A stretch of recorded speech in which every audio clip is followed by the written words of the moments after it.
Mesdames et messieurs, bonsoir. D'abord, une nouvelle qui a les allures d'une catastrophe pour l'économie de la Montérégie et pour toute l'industrie textile du Québec.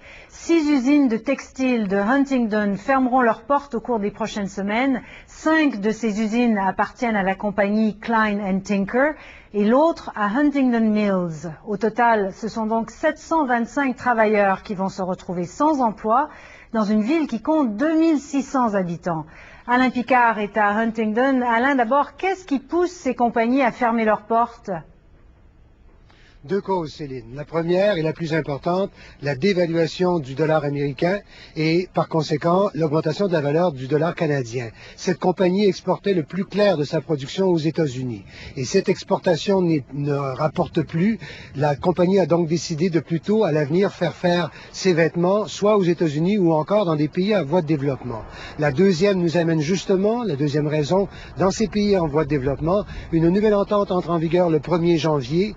À partir du 1er janvier, les quotas qui limitaient l'importation des produits qui nous proviennent des pays où les pratiques commerciales sont loin d'être ce qu'elles sont au Canada, on parle salaire, on parle conditions de travail, eh bien ces quotas, ils ne seront plus, on ne pourra plus imposer ces limites à l'importation à partir du 1er janvier et à cause de cela, cette compagnie américaine a donc décidé de fermer l'usine.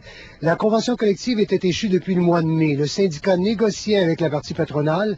La partie patronale demandait une diminution de salaire de 10% à des employés qui gagnaient 15 $ l'heure. Le syndicat a refusé. J'ai à côté de moi le président du syndicat, M. Nadeau. Est-ce que vous ne croyez pas que c'est une des raisons pour lesquelles la compagnie ferme aujourd'hui ses portes, c'est-à-dire le refus de diminuer le salaire des employés? Non, pas du tout. Car même si on a donné un 10%, aujourd'hui, ça doit prendre 25%. À cause du dollar américain qui a chuté dramatiquement, il n'y a plus de profit pour cette compagnie. Donc, il n'y a pas de manière de faire des sous, il n'y a pas de commandes. Les commandes ne rentrent pas parce qu'on ne peut pas baisser nos prix. Il n'y a plus de place pour aller. Donc, il n'y avait plus rien à faire.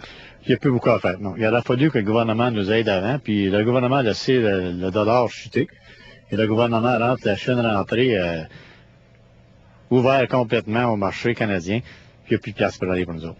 Alors, Céline, en terminant, le maire de Huntingdon, demain, doit tenir une conférence de presse ici, se rendre à Québec par après et mercredi à Ottawa pour voir si les gouvernements supérieurs peuvent intervenir. Merci beaucoup, Alain. Au revoir. Et